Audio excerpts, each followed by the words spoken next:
Hi everybody, welcome to Agile Auckland. Thank you for coming. We really appreciate you showing up and honoring your RSVP. That's about as nice as I can say.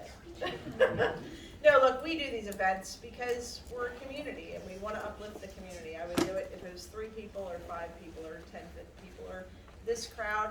And Gareth always brings a crowd. So we usually just bring him in once a year just to help us, to nudge us and nudge the community, right? So I'm Beth Dravasi. I am part of the committee that runs Agile Auckland. So we do this every month here at the grid, usually the 3rd Wednesday, unless something happens like COVID or yacht races or things like that. But we always adapt and make it work. Who's a first timer here? Nice. Welcome. Yay. So hopefully we won't scare you away. Right?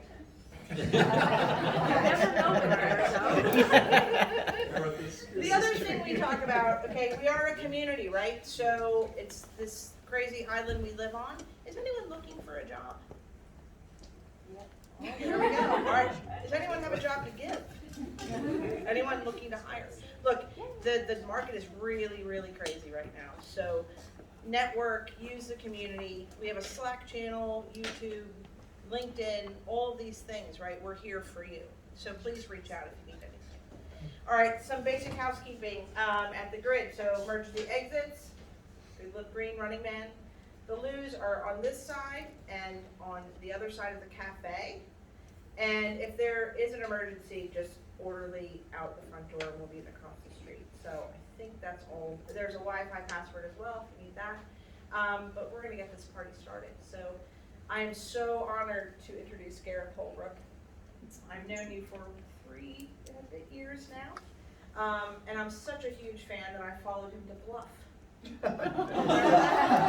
So I cycled from Nelson to Bluff, and I got there, and Beth was waiting for me. Yeah. He looked like he was about to have a stroke. Because he's like, wait a minute, why are you here? I'm like, my partner and I were just driving down the South Island of Bluff, and the whole way we were looking for Gareth, because I knew he was doing this, and we're like in the camper van, right? Like, ooh, is that him? Is that him? Every cyclist. And then we get to Bluff, and he was just finishing his race.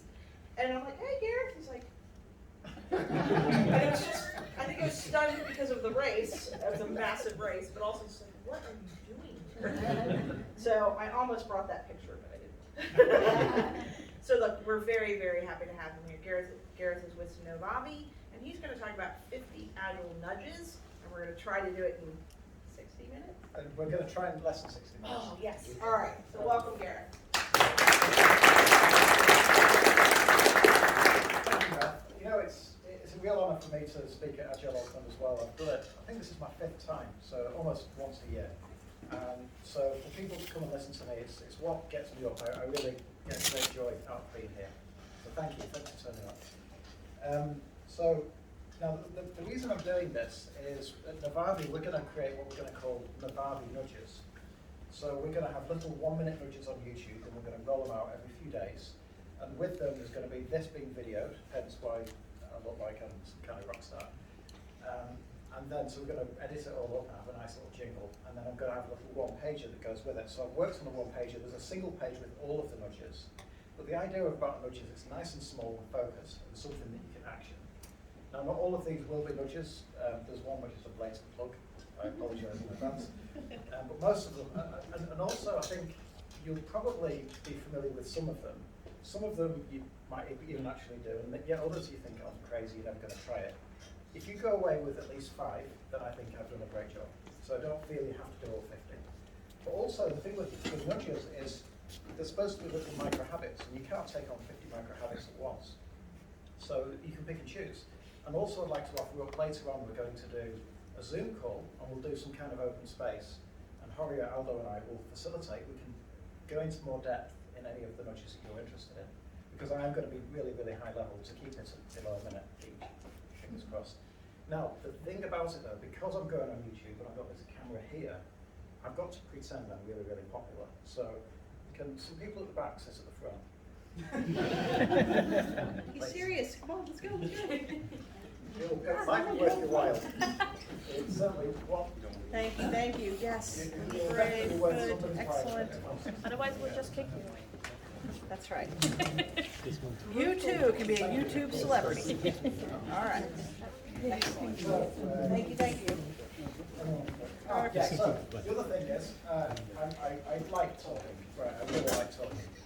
I'm struggling with writing, and I've set myself a target this year of writing 500,000 words.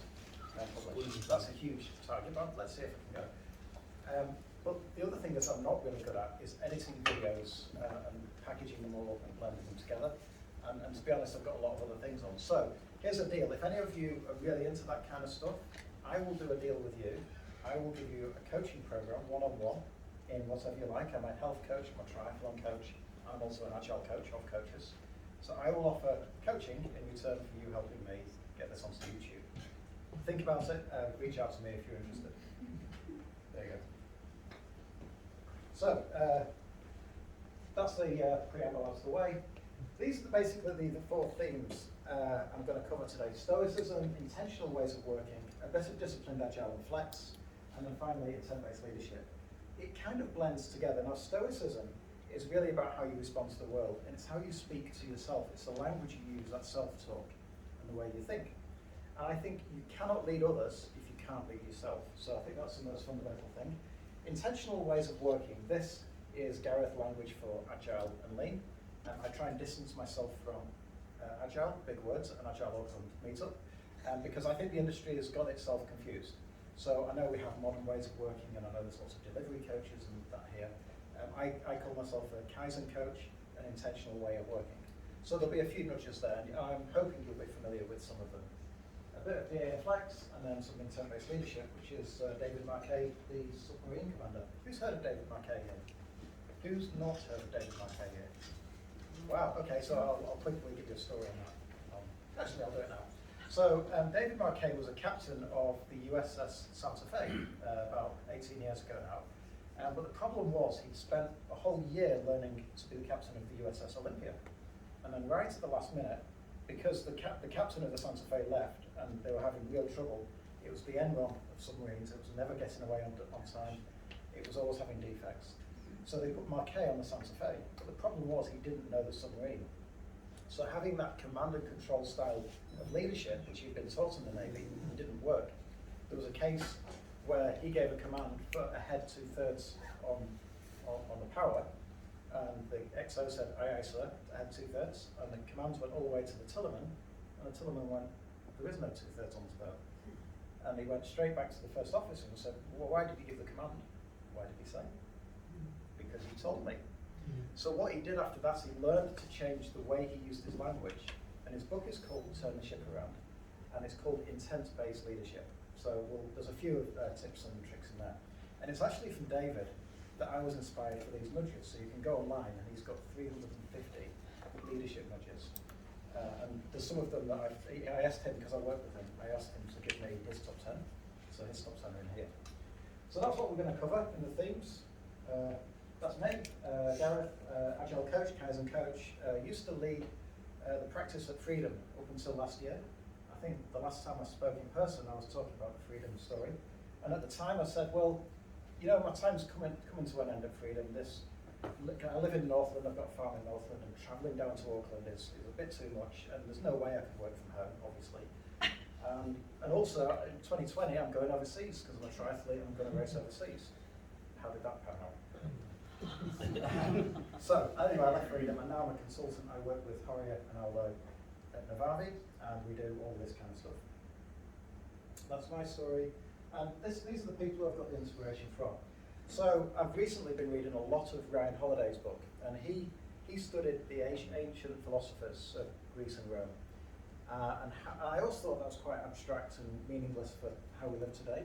But when reading about Marcus Aurelius and Epictetus and Seneca, it is very valid to the way we think and work today. So out of that, I've taken Ryan Holiday's top 10 tips for Stoicism. James Clear, Atomic Habits, and those minute little habits that we can create. Daniel Kahneman, David Rock, that's the neuroleadership, neuroscience, psychology. Al Shalloway and Joshua Barnes, and they've both been mentoring me in the last 12 months in Disciplined Agile and Flex, so I'm kind of an understudy to Agile now. David Marquet and Peter Rushing is our main point of contact at he's English. He was my main contact at the Intent-Based Leadership Institute. And finally, my good friend, the cameraman here, Horia, thank you, and Aldo, who've been my coach as well for the last year. Horia wrote the Agile Practice, or co-authored the Agile Practice Guide for the PMI, and Aldo was on the advisory group for Disciplined Agile. So when the PMI took over DA 18 months ago, Horia said to Aldo, why don't we create Novavi, which means Focus Renewal, which was quite prescient back in 2019. But now we are looking at how we can focus our renewal. So that's the spiel about me, that's the spiel about us and where we're going. And do you want to get into it? Mm-hmm. How are we doing for time? You're good. 15 minutes already. You got 45 minutes, go. Right. So, bat and ball. A question for you all. I have a bat and ball. I buy them from the shop. It's $1.10 for the pair of them. The bat costs $1 more than the ball. How much does the ball cost? 5 cents. 10 cents? Anyone else for 10 cents? 10 cents? You put your hand up to say yes, but I think you meant 5, didn't you? The thing is, it's 5 cents. Now what happened there is you've got two parts of your brain, the fast brain, the automatic brain, and then the reflective brain. And it can be called System 1 and System 2. 10 plus 10, 20, easy, System 1. 56 multiplied by 48, you've got to think about that, that's System 2. You need to know which part of the system you're in. So if you look at this guy here with a bat and ball, in cricket, you can't have a reflective brain to respond to a cricket ball. It has to be automatic. Your reflective brain is not fast enough. But often we get caught in biases and we couldn't function without them, so we need both. The problem with biases is they sometimes trick us. And that bat and ball experiment, don't feel bad if you got the wrong number, because 40% of people at Harvard did as well. Because it seemed like an intuitive, obvious answer, so you don't bother reflectively looking at it. So here's your first nudge. Know when you're in System 1 and System 2 thinking, and don't get caught out. Know when it's the right to be in System 1 and System 2. Next, nudge. We're talking about nudging, and we're talking about what is nudging. And nudging is a technique to change your behavior with lowest effort. So I've just talked about System 1 and System 2 thinking.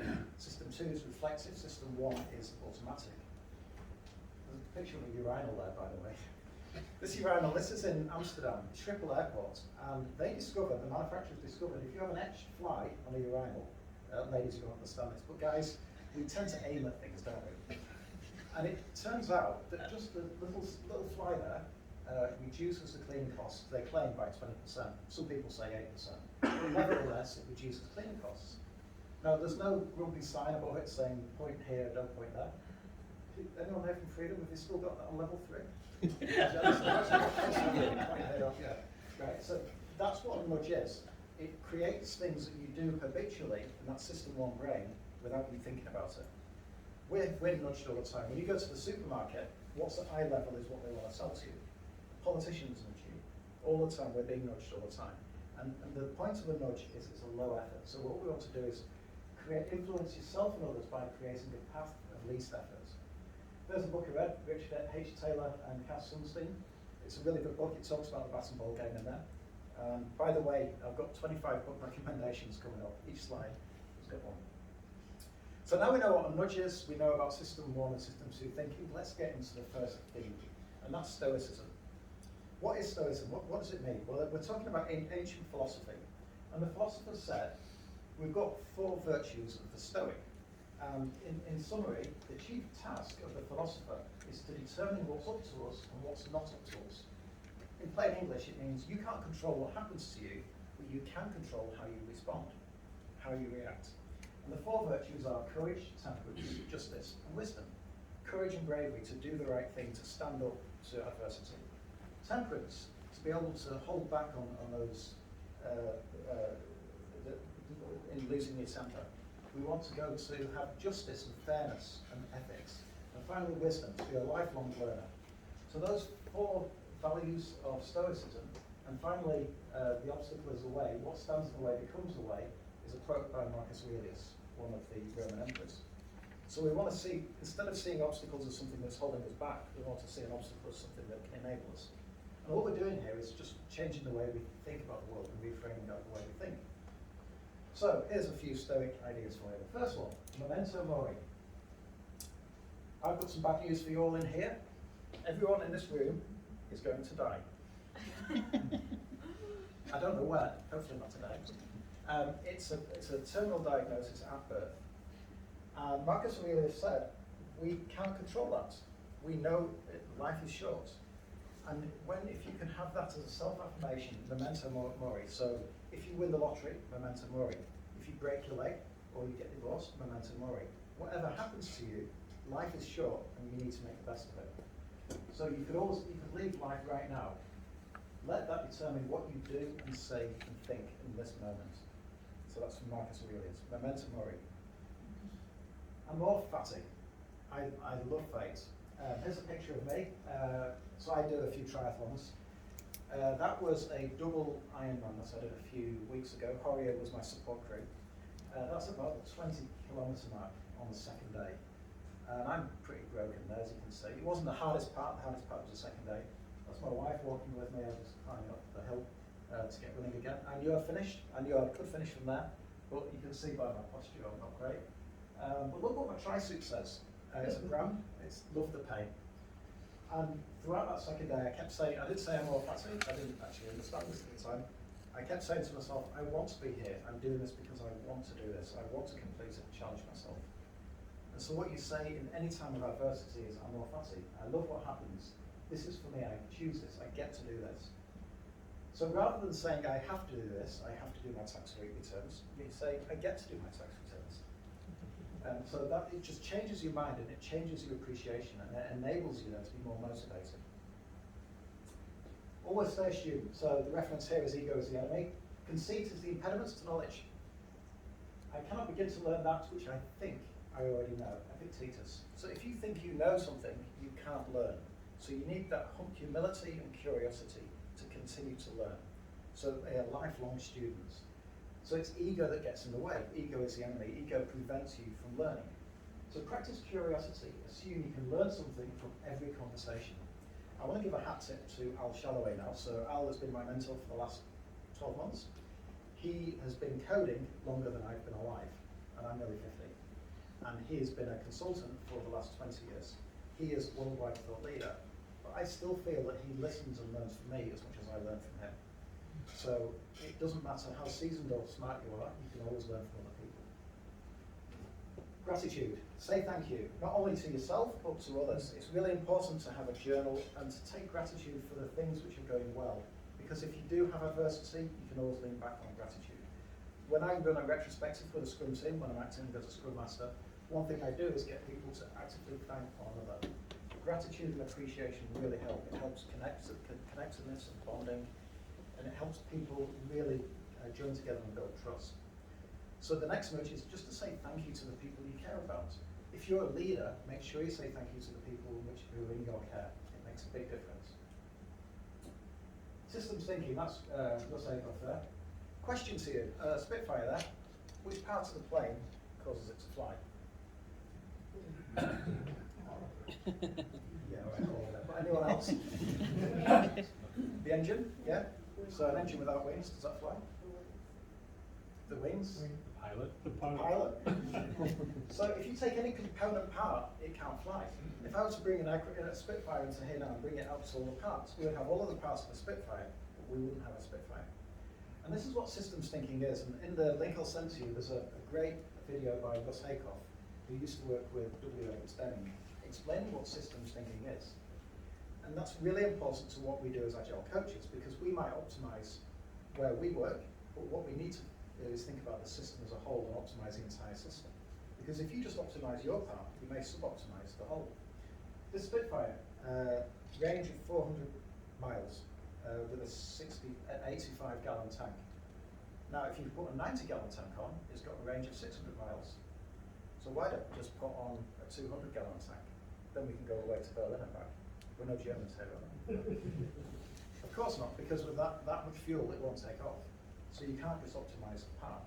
You've got to sub-optimize for the whole. So that's systems thinking. Build a routine. Marcus Aurelius, Elon Musk have something in common with you. We all have 24 hours in every day. And I was coaching somebody today and she said, Gareth, how do you do it? You're running this thing with the meetup. I'm a consultant coach. I'm learning to be a health coach. I do triathlon. I've got a farm. I'm writing a book. How do you manage to have all this time? Well, my secret is, I drop a few things, but my real secret is I have a routine. I get up early, I get to bed on time, so I have a really good night's sleep. And during the day, I'm ruthless with having a routine. And I think that's really important to build a habit. Habits are systems, and we are what we repeatedly do. So if you continue a habit, that new behavior will become your identity. So build the systems to simplify, and then they become habitual. And so there's going to be a few slides on habits now. Atomic Habits here, James Clear. Compound and marginal gains, I've sold this sizzle quite a few times because this is the essence of what Kaizen is. If you were to improve every day by 1%, at the end of the year, you haven't just improved by 365%. It's a compound, so it's 37.78. Conversely, if you degrade by 1% every day, you get down to 0.03. And the importance is to look at those compounded marginal gains that in isolation you can't see the benefit. In Atomic Habits, James Clear talks about David Brailsford. He was the cycling coach for the British cycling team. 20 years ago they weren't that good. In Beijing they won most of the medals and now they're quite dominant. And the way he did it was all of the marginal gains, all of the slight things that he did to improve. And so it's a great book to think about. But when we think about Kaizen, it's about those small changes, small marginal gains that we improve. So James Clear also talks about systems, creating systems in those micro habits that we create. So James also talks about goals. And he said, we have New Year's resolution and it's a goal. I'm going to lose 20 kg in the next year. And no one ever does it. And the problem is it's because you set a goal, you also need to set the system to gain the goal. However, I think goals are still important. We have goals. We need that big, hairy, audacious goal with a long horizon. This here is have a goal for today. Have a really granular goal, how today is going to be successful. Of course, in your journal at the end of the day, because you're going to have gratitude, you're going to thank yourself for that one thing you achieved.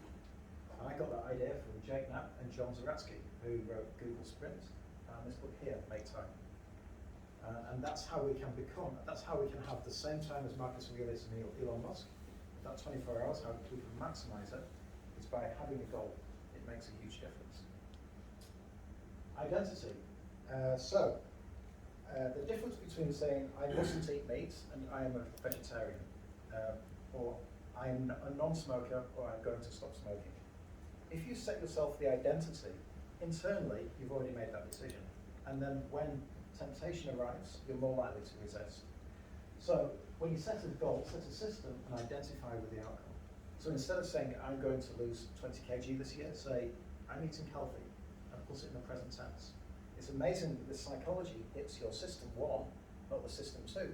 So consciously you know that you shouldn't eat pies and cakes, but it's the system 1 that actually causes the behaviour. So the nudge here is when setting goals, set systems and identify with the outcome. Who's had a back-to-back meetings today? Who's had a day full of back-to-back meetings? Anyone else? Who has said the word back-to-back meetings in the last week? Right, so there's some recent research out and shows what happens to your prefrontal cortex. It closes down. So after meeting 3, you've got the IQ of a chimpanzee. The problem as well is you don't have, you then make poor decisions, you become stressed, the cortisol comes up. And there's something we can do about this, and I see it's endemic in every industry I've worked in. And so when you casually and unconsciously say, sorry, I'm late, back-to-back meetings, what that's telling me is you're overloaded. So we need to have strategies to change that. So we need to force white space, find white space between our meetings. Have that courage, that stoic courage, to say, I'm leaving this meeting early because I need some space. Cut meetings short.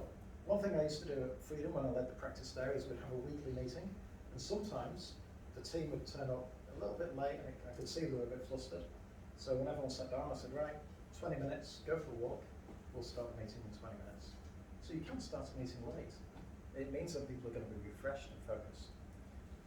And finally, limit the number of meetings. Say no. Brian Holiday says he has no more than 3 meetings in any day. If there's more than three, he talks to his PA and says what's going on. So we need to really be ruthless and courageous to say no to meetings. Now I know it's easy for me, I'm a self-employed consultant. You just have to have that conversation with your boss. But there is research, I'll send you the link. It fries your brain having back-to-back meetings. So there's a few things you can do to make your life easier, and this is the next notch, Power Start. Who has not heard of Power Start here? Right, so I learned this off Lisa Radkins of the Agile Coaching Institute. And every single meeting I ever start, even today, I don't know if you noticed that first preamble, I talked about what the purpose was, what the outcome I was expecting, what you're going to get out of it, what's in it for me, how we're going to engage, and the different roles. So many times I give that mnemonic to people, and they use that Power Start. It means that the meeting is more focused, and it diverges away. If it diverges away from the intent, you can easily bring it back. With a Power Start, you can have shorter meetings. So if there's one nudge I suggest you try, if you're not trying it already, even if you know Power Start and you're not doing it, that's my big one for that for night. Pomodoro. We need to have a consistent, sustainable pace. And unless you're in flow, what I would suggest if you're working from home and you're working consciously, I would say take 25 minutes of work and then consciously take a 5-minute break. Then another 25 minutes, 25, 5, and then 15-minute break. And this is called the Pomodoro Technique. Pomodoro, Italian for tomato, and you can use one of those timers or you can just get the app. It's something I've done since I was at school studying. It's a really great technique. Just pressing on doesn't help, doesn't necessarily mean you getting any further forward. So, with that in mind, wow, that's the first third. How are we doing for time? So we got 6:30. You're There good. you go, 15. 15 minutes. Good job. I need a break. Well, it's So, 5 minutes, yeah? any comments, any thoughts, questions? What's on your mind? You guys? Now I understand why there are so many messed up decisions in management.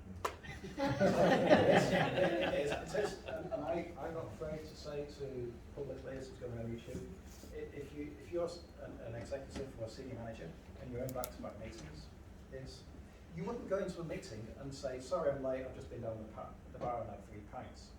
But it has the same impact on your brain. And people do it. I call people out. I don't make friends for doing that, but I encourage it. Anything else? What's in your mind? I obviously tried with my team just reduce back-to-back meetings, and so we do 15-minute meetings and 20 minutes, and they came back and they really appreciate it. So it's really working. It does. There's going to be the next break. There's going to be a picture of me taking a break in the middle of a race. Sometimes you need to do that. Right. Let's get into the next 15 show. Is that? Can I just ask as well, genuinely, is that pace okay for you, or is it kind of grabbing it? So this is all being recorded. You're going to see it in slices. This is like a smorgasbord, and I'm not forcing you to eat it all at once. Pottery. Let me tell you a story. So, there's a ceramics class, and on the first day, the teacher says to the students, right, everyone on this side of the room, for the year, your pottery, I'm going to measure you on quality. You're going to work on one item, but I want to see perfection in what you create. And your grades are going to be based on that perfection. These guys on this side don't care about that. I care about quantity.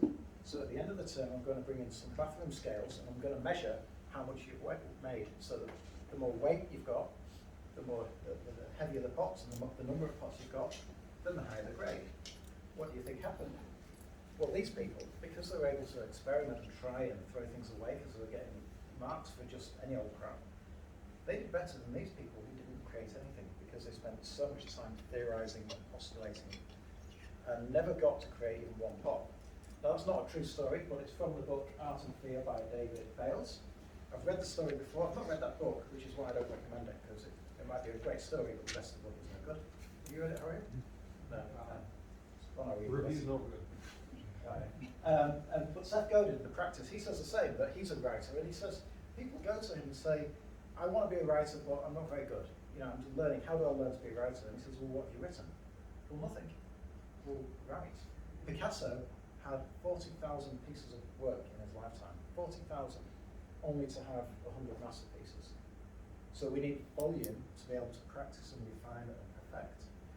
to quote, so we want progress over perfection, and to quote Sir Winston Churchill, perfection is spelled paralysis. Probability, thinking in bets, and this is about decision making as well. And often we struggle to make decisions when there's uncertainty. And so we use the metaphor of poker here. And this book is by Annie Duke. She was a world champion poker player, the first female world champion poker player. And she said it was down to ego. Sometimes when people would lose a hand, even if you had an 80% chance of winning on that hand, they would then emotionally collapse, and it would affect their ego. And the point is, if you've got an 80% chance of a hand winning, and you place a bet and you lose, if you had that same hand again, would you bet again? It's the same probability, 80% chance. But the way we're wired, and this is down to our system one thinking again, if you have a painful response, you have what's known as an availability bias. And you're going to tend to say, no, I'm not 80%, no, I'm not going to go for those odds. So the thing about decision making is knowing that probability and having the uncertainty and being comfortable with that uncertainty. So we don't want the loss aversion, we want the resilience to bounce back when things don't go right. And we want to not focus on having the best hand, but playing the best game. And in any game of poker, you're not necessarily going to have a great hand. So this is called probabilistic thinking. And it's something I use when I talk about Kinevin in the complex world. It's a different way of thinking. We have to think in bets. People on the stage. So I'm going to use my whiteboard for this. So we've got a problem, and I'm going to solve it. Let's look inside on my book program. So we've got the core issue here. And in that core issue, we've got maybe 3 inputs, and we've got maybe 2 or 3 choices going on. So we need to think about this. But wait, there's 3 other people in the room, and they've all got 3 ideas. And each one of those ideas has got an idea. And oh, we need to get some financial, and there's Julie in accounts, and I believe she's single at the moment. And what can happen is if there's too much divergent noise going on, too many inputs and outputs, you can become overwhelmed. And what happens is, because your prefrontal cortex has a very limited short-term memory, you feel a threat response. So you go into the threat and it just closes down that prefrontal cortex. So what we need to try and do is, when you're thinking about a problem, is think about limiting the number of people on the stage and trying to keep these people off the stage. So this is a mindfulness thing. It's a thing to be aware of and self-aware of. When we're solving a problem, and we're trying to solve several problems concurrently, and can we slice those problems into smaller problems and solve them? So this is from Dr. David Rock. He's from the Neuro Leadership Institute, and he says, basically, think about a stage. You don't have the entire cast on the stage. You only usually have 2 or 3 actors on the stage. So this nudge is to minimize the number of variables and peripherals when thinking. Have only a few people on the stage at any one time. If we're overwhelmed with the data, we're probably going to make a poor decision. Insights happen when you stop thinking, by the way. That's what David Rock says. So the aha moment, and you can see the facial expressions, that happens in the deep, the fast-thinking brain, not the slow-thinking brain. So we need to be able to calm it down and not feel threatened. One for you now. I would like everyone here to fold their arms. Okay? Now, hands in the air and fold them the other way. Okay, how did it feel the second time? Weird? So, this is the thing about patterns. This is our system one brain again. You spent your entire life folding your arms one way, and now I've asked you to do it another way. You have to think about it. That's your system two. System one, system two. Now, practicing new patterns improves neuroplasticity. It helps your brain think about new patterns and become open to new ideas. So Jim Quick, he's got a few great books out at the moment, and one in particular suggests that when he gets up in his morning, his morning routine is to brush with his left hand. Unless you're right-handed, of course, then brush with your right hand. Doing something, or tying the shoelace back to front, or doing something that you would normally do automatically, try and do differently. And this pattern, repeated pattern over time, means your brain is going to be more open to different patterns which feel awkward. So we need to rewire our brains to be more adaptive. So folding your arms. This I got from Mike Rother. That's a great book. Has anyone read this here? Toyota Kata. Great book. And Kata is, in Toyota, is about thinking. Kata in martial arts is is mechanical and how you move, but in Toyota it's those repeated actions to rewire the way we think, so you behave to new thinking. So, talking of kata, there's me, I do karate. By the way, 10,000 hours, we've all heard of this. 10,000 hours is actually a myth. It's true that you need a long time for deliberate practice, but the studies that were referenced by Malcolm Gladwell, especially the violinists, they were 23, and yes, they'd done some 10,000 hours, but a 23-year-old is probably not a master of their art. What instead, Anders Ericsson says, is that you need deliberate practice, repeated deliberate practice. And it's probably a long time, it's probably around 10,000 hours or more, but it's not just the 10,000 hours. You can't just do poor practice for 10,000 hours, it has to be deliberate. So, that's form. Kata means form in Japanese. And I practice it in karate, I practice it in swimming today, so I was actually this afternoon, my swim coach says, hey Gareth, your recovery, your elbows are not high. So that's a bad habit I've picked up. And I could only change that by my coach noticing it and telling me to change it. And now I've got some drills to lift my arm up again. So mastery comes through repeated, deliberate practice. Now, in terms of deliberate practice, here's one. I'm hoping you're all familiar with this idea, Radical Candor, the book's Kim Scott. This is one of the frameworks I see, at least in Auckland, getting butchered quite regularly. In one case, Hori and I were in a meeting with a HR person, and she said, Gareth, and I mentioned that I'm quite radically transparent, and she went, oh yeah, I've heard of that, the care personally, challenge directly. Well, yeah, I care personally, Gareth, but you're doing a really bad job. And the problem is people do butcher it because the care personally, you have to demonstrate it. And a challenge directly, you need that courage to do it. And that can only come through practice because it's hard giving people redirected feedback. So my challenge to you, my nudge to you, is continually practice challenging people while proving you care. And only then you won't feel threatened and they won't feel threatened. And a pro tip, whenever giving anyone feedback, don't say the word feedback. Because it's like police lights in your rearview mirror. It will be the threat response straight away. Hey Gareth, I've got some feedback for you. So, feedback without feedback, radical candor, deliberate practice. Be succinct. I'll go back.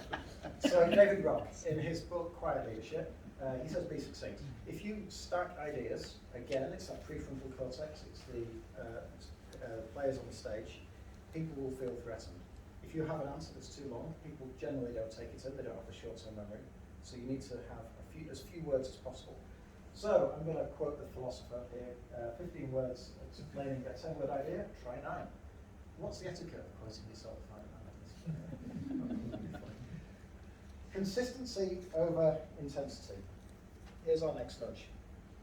This really relates to Kaizen and rapid and repeated continual improvement. Those compound of marginal gains, those 1%.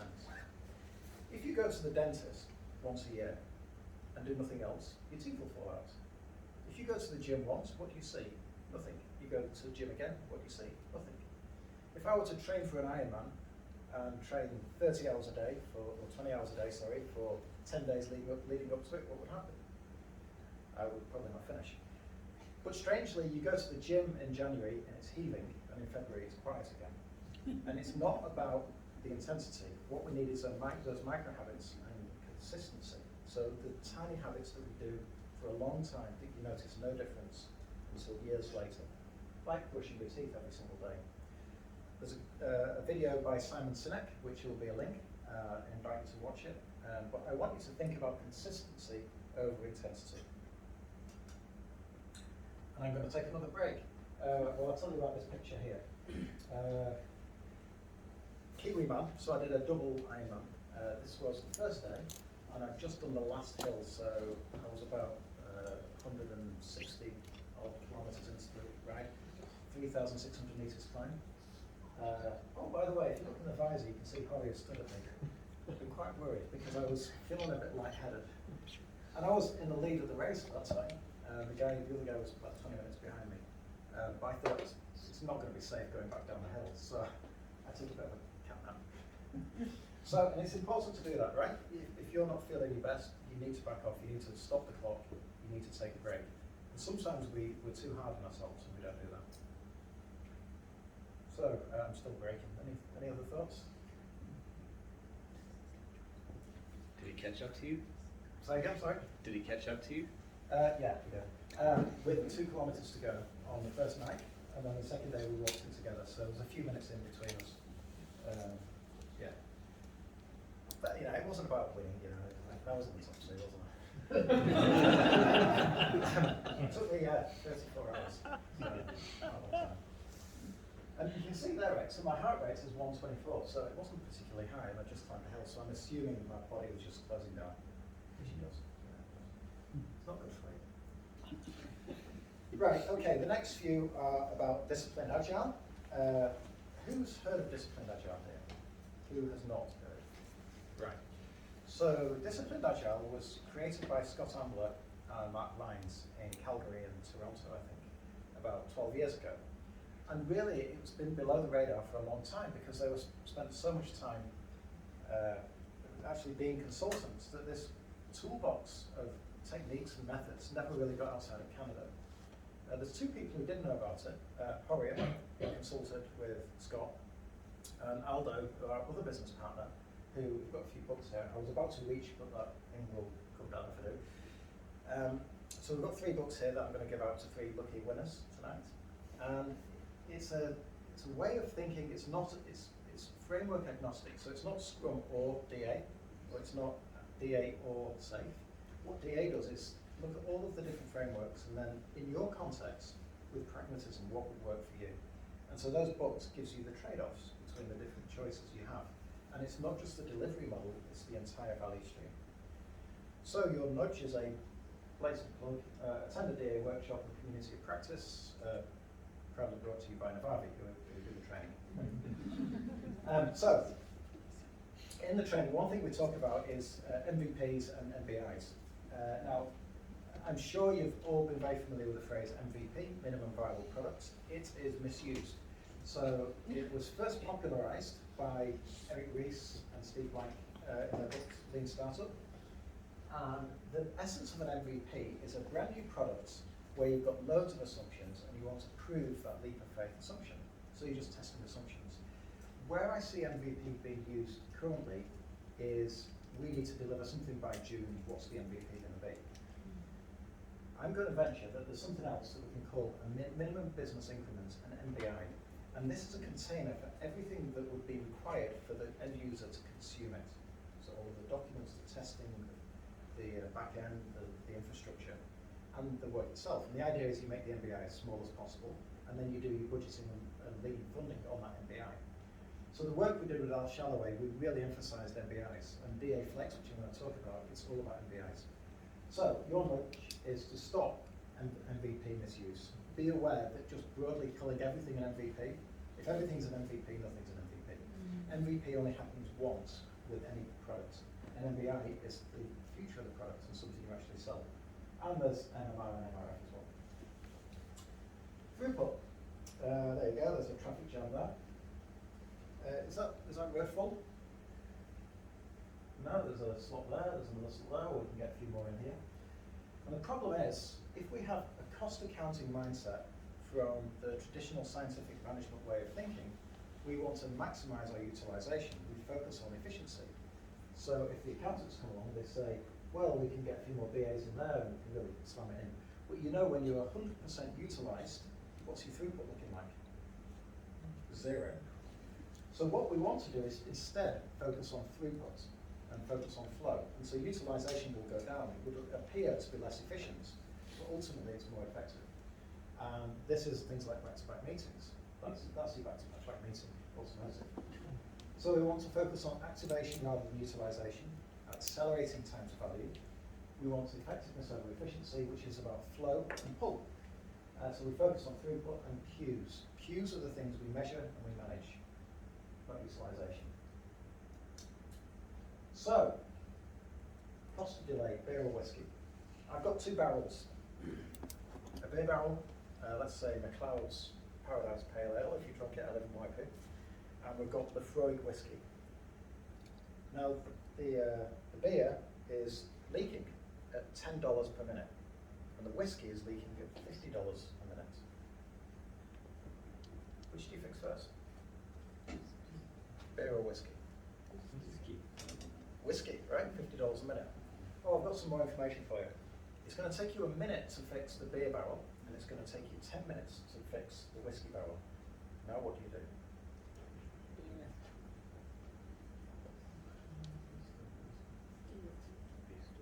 Whiskey. What happens if you fix a whiskey? It still takes you 10 minutes and it's going to cost you $500, but you're still losing another $100 in the beer. So you first fix the beer because it's only going to take you a minute to fix the beer, then straight onto the whiskey. And this is called accelerating time to value, to realize value.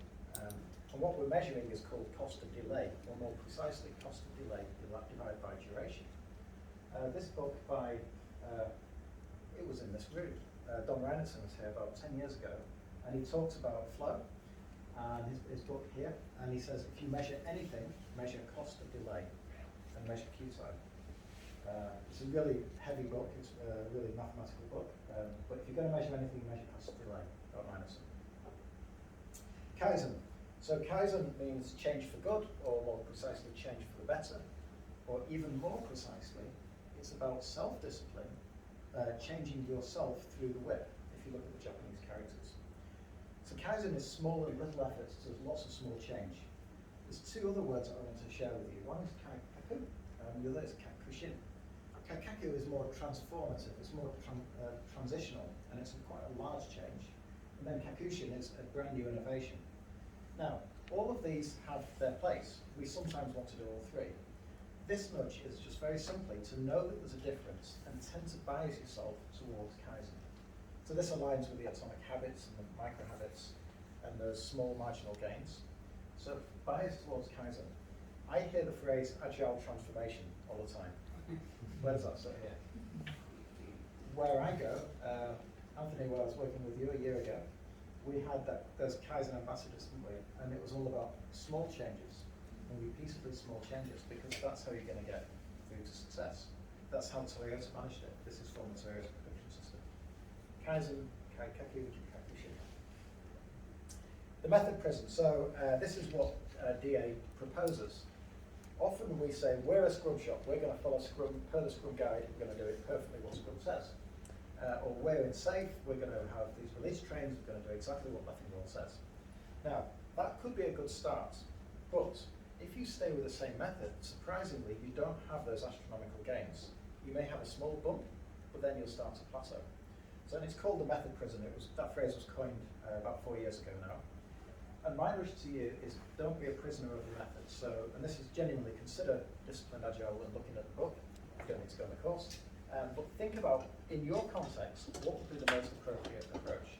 And it isn't necessarily what the Scrum Guide says or what Anderson says in Kanban. You might want to blend the two in your context. So don't be a prisoner, break free. And here's an extension of that. So guided continuous improvement. The research in 2017 says if you adopt something like Scrum, it's about 10 or 12% improvement on that plateau. If it's a scaled framework, I'm assuming safe, 7%, it's even less. And people tend to flatline. We need a continuous improvement, so we need that Kaizen mindset, and that will, over time, improve. And so we need an initiative for continual improvement. This is another reason why I've got an issue with Agile Transformation, because it makes it sound like a project. One of the big banks 3 years ago said, this time next year, we'll be Agile, as if the job done. It's never done. It's like eliminating waste. You've always got to find the next waste. And the same with the theory of constraints. You're always looking for the next constraint. This, though, is saying about guided continuous improvement. How do you get even better? How can you increase that gradient? Well, what you do is you seek coaching and you choose your way of working. And I am going to do this now. So there's these 3 books here that I'm not going to touch now, but if you just look under your chair, 3 people have got a card under their chair that says, wow. Oh, 1, 2, the third one somewhere. Maybe it's to your right there, mate. I don't know. See, if somebody's sat there, There we go. All right, well, somebody under the chair's got wow sticker. You two, come to me after class. Okay, we'll do it after, yeah? Yeah. After. Should just be a little next time. All right, so now we're going to get into. He was just kidding. How are we doing? Well, 10 minutes ago, it's all right. We're down to the last. You're doing good. Value streams. So a value stream is defined as how the work flows through an organisation. It's following the work, it's not the people. It starts and finishes with the customer, from a problem of the customer to realising value with the customer. So you can see here the value stream goes through sales, marketing, product management, development, and support. This nudge is all about knowing what your value stream is and focusing, remember systems thinking, don't focus on the part, focus on the entire value stream, the entire end-to-end. If you're product management, if you're a development manager and you've got a rockstar development team, it doesn't matter if they can't support it, it certainly doesn't matter if they don't know how to market it. You have to think about the entire end-to-end. Think of the system as a whole. And this is the inherent problem which DA Flex asserts it resolves.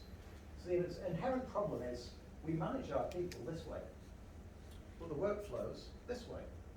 And what happens is it goes to these people here, and then it has to go north to get a decision, then south again. And that decision delay, the research shows that decision latency is the key cause of project failure. So what we need to do is find a way to distribute the authority so tactical decisions can be made at the value stream.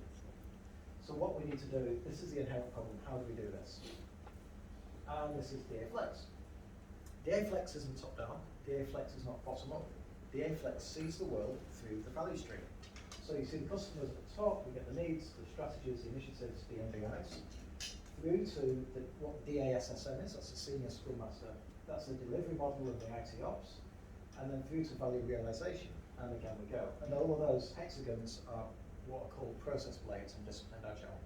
So Al Shalloway here, he's been working on this for 16 years, and in the last 12 months, since he was acquired by PMI, he's blended Flex with DA to create DA Flex. And he brought the likes of Corey and I in to help create this thing. And so now we've got a training course with a PMI called Value Stream Consultant. And the idea is that in this community of practice, is we want to reimagine the way we look at work. And it's all through the value stream.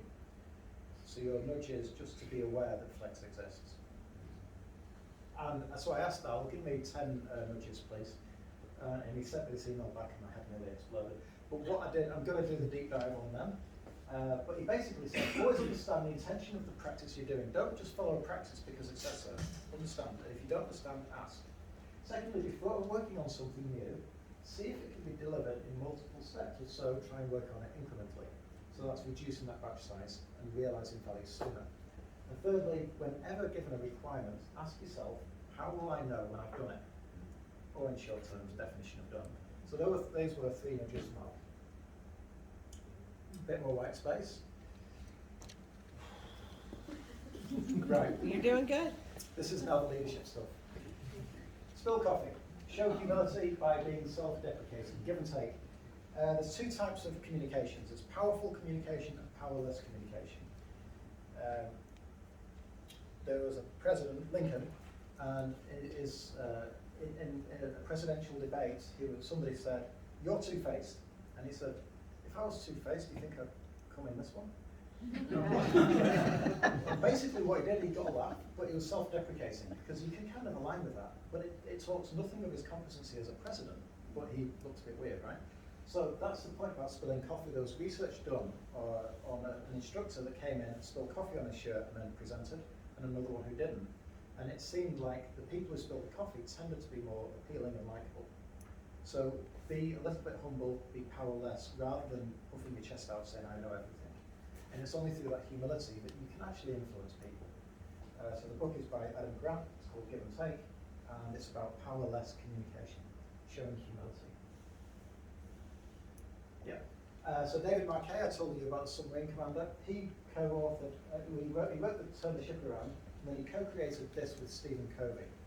And what Stephen said is basically what you're doing in this, the way you shift the submarine, because what I didn't tell you is after Marquet changed to this new culture of intent, leader kind of language, it became from the worst performing submarine in the fleet to the best performing submarine in the US Navy's history.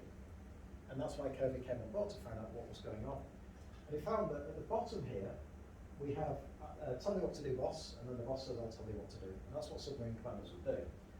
And what he found is that if people depend on you to give them the answers all the time, they're always going to keep coming back giving you the answers. So there's this ladder of leadership, and it's called the thermometer for the leader here. This is the leader, and this is the worker. So what you ask is, what do you see? Oh, it's the other way around, how does this change? What do you see? I see this. Well, what do you think? I think this. What would you like to do? I would like to do this. And then there's a threshold, here's the tipping point, is you ought to get to a culture where everybody's a leader and people are saying, I'm intending to do this. And what that means is, I'm going to tell you I'm going to do this, and if I hear nothing from you, that's tacit approval, and it's going to go ahead. So if I'm seeing a client tomorrow and I want to give him a discount, I say I intend to give a discount, and if I hear nothing, he gets a discount. So that's quite a courageous thing to do as a leader. He managed it on a nuclear submarine. There's also what have you done and what have you been doing. He says that sometimes there's an issue there of visibility, so maybe that's too far. So the sweet spot is level 5, which is what you intend to do. So there's a video of David Marquet. I recommend you watch it. His book is Turn Ship Around. So he talks about no all tell leadership. And this is a problem we had in Boris Summary. So he'd learned about the USS Olympia. He knew every valve, every pipe. He knew the dossier in all of his offices. So he knew lots. So, yeah, he knew lots, and he was willing to tell people. So, yeah, that's right. The problem was, he thought he was knowing, and he thought he was telling, and he was up in this quadrant. Then he found out he didn't know the USS Santa Fe, so he was no not and telling all. That's a recipe for disaster. So he quickly shifted over to here, saying, I don't know. And that's the best thing the leader can say is, I don't know. Ultimately, you want to be know-all and not tell.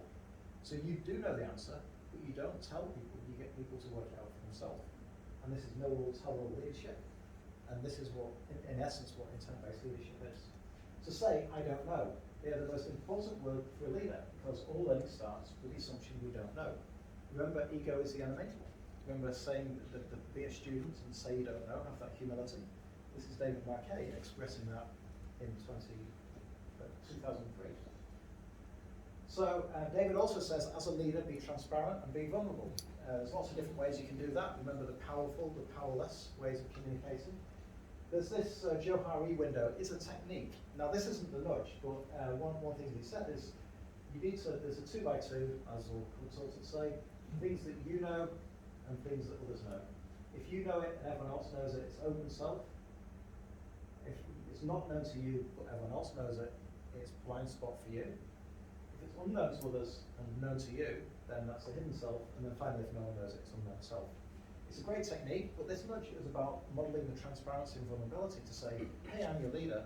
I need to know what my blind spots are, and it's okay for you to tell me, so we can work on this together. That's how you build trust and engagement. So model transparency and vulnerability. This is that nudge. And so we want to invite dissent in all our meetings. We don't want groupthink. Apparently the Cuban Missile Crisis was partly because Kennedy had surrounded himself with yes men. And what we want to have is dissent. So in your workplace, do people challenge the boss? Do you hear people speak up? Does everybody always agree? And those are two different warning signs, Jeffrey, because I know only yes. So there's two different things you can do. One, openly plant a dissenter and say, today I'd like you to disagree with what we're doing and be my challenge. Or two, plant it covertly, so that it shows people it's safe to challenge the boss. And it's something I did at Freedom quite a lot in a few meetings and get people to challenge me. Because although I sometimes think I am always right, I'm told that I'm not. Say yet. So Carol Dweck, mindset. There's a fixed mindset and there's a growth mindset. The problem with fixed mindset is you tend not to challenge yourself because you think talent is innate. So if you fail, that means it's through innate ability, not through hard work. And that means you then don't stretch yourself, you become jealous of others, and it can go into a downward spiral. So we want to tend to have a growth mindset. And again, this can be driven by language and how we speak to our children. But one thing you can do is say yet. So I haven't written a book yet. I haven't done a triple Ironman yet, and I won't be doing it. So just add yet. And if you hear somebody you're coaching or working with saying, I can't do this, just say yet at the end. We are nearly finished. Yeah, sorry. So ask for feedback. As a leader, seek feedback all the time, but there's a way of doing it. Don't be binary, and make sure that you're asking it in a safe way and ask it in a way that opens up curiosity and learning. So that's the ego is the enemy again. Inform, don't instruct. Who's got a kitchen like this where they work? Yeah, they don't work. Better to give information, so you could either give a nudge like a fly, maybe not that, but what you want to do is say the impact of you leaving it like this is somebody else will have to clean up after you if you're going to leave a message. Or you could just have a cultural thing saying, in this place, this is what we do. That's identity. People will align with identity. But just giving instructions like that have been shown not to work. They. I like this one. Be aware when you hear people say they. So a picture of a hotel reception here. You go to a hotel, you check in, and they say, just have to find out a minute to see if they've cleared your room. Or, I'll just have to give you a few minutes to see if we've cleared your room. And the difference is the we-they boundary. If you go to a hotel where they say they, it suggests there isn't teamwork.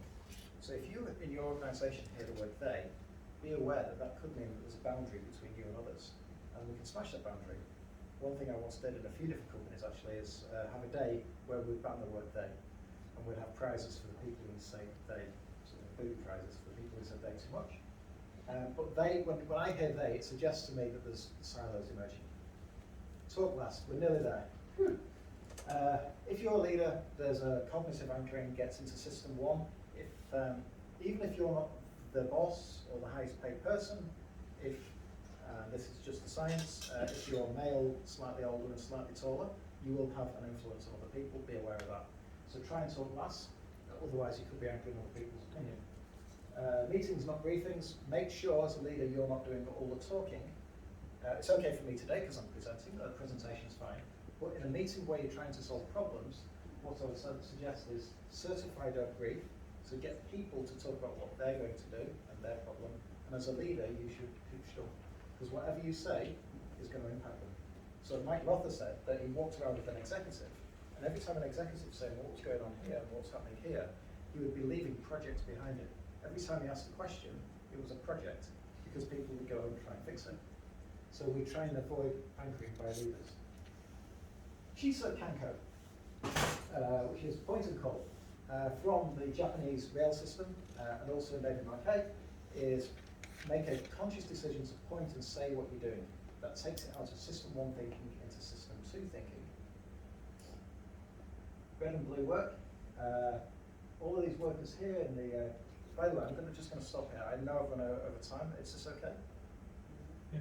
Right, I'm just very mindful of taking your time back to back and all that. Thank you. Right, I started to rush it, but it kind of ruins it quite right. Red and blue work. This is really important. So do you remember that picture of me lay on the hillside? That was me controlling the clock. I couldn't have carried on. If I tried to carry on the descent, I could probably have ended in a bush somewhere. I needed to take a break.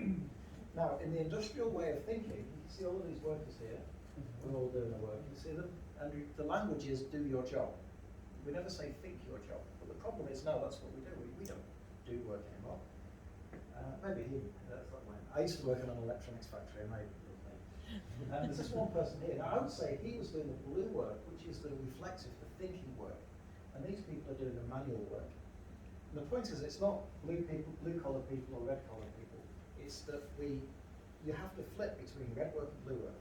So in Scrum, you have the sprint, you're doing the sprint, but then you've got the sprint review, and that's the blue work, red work, blue work. And it's different kinds of work that you're doing, and you need to approach it differently. So I'm going to give one example here. This is me swimming. Any swimmers in the room? Any decent swimmers? What's wrong with that picture? Well, it's not very good, is it? Oh, it was a really cool picture. It's not exposed. It's my time. No, what you can see is my head is really out of the water. So when you swim, you're supposed to keep your head down, because when your head goes up, your legs go down, and it just stops you like an anchor. So I'm not going forward very far here. There was like 5 in the morning, that's fine. But the reason is I'm stopping is to navigate, because there's no point being the best Michael Phelps in the world if you're going in the wrong direction.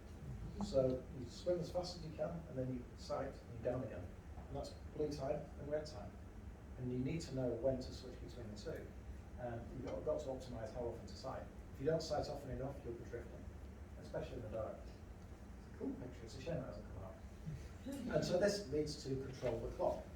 You may be familiar with the Toyota's Andon code, and there's other great examples where traditional management would have us clock in, clock out, work to the clock. And now, in the work we think of now, we need to be able to stop the clock and say, hey, are we doing the right thing? And reflect on what we're doing. So I would say, instead of controlling the clock, being controlled by the clock, we need to control the clock, don't obey the clock. And especially be able to switch off and go into blue time and say, can I just ask, are we doing the right thing here? Any questions? Oh, by the way, this is another nudge. Don't ever ask any questions. Because what happens is you ask any questions and you always get silence. It's a binary, self-affirming question. So, and as a leader, be careful about the questions you ask. Make sure they're not binary. We're good to go, right? That's a yes, boss, we're good to go. And that's basically the spatial disaster. So instead, ask curious questions saying, what's the probability of success here? How comfortable are you? Do the fist of 5. But I hear any questions quite a lot. So this nudge is avoid binary, self-affirming questions, especially as a leader. This is the 51st. I would say discover your ikigai. It's not something you can create if you're familiar with ikigai. Find something that you're passionate about, and the stoicism and the intentional ways of working and the deliberate practice and the excellence will emerge itself. I am Dumburger. Thank you. That's me. That's my LinkedIn, my YouTube. Follow me as an Ironman triathlon coach as well. I'm done. Thank you, and thank you very much.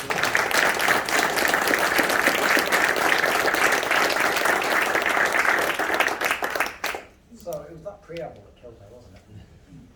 It's all good. Everyone stayed, so well done. Did you enjoy that?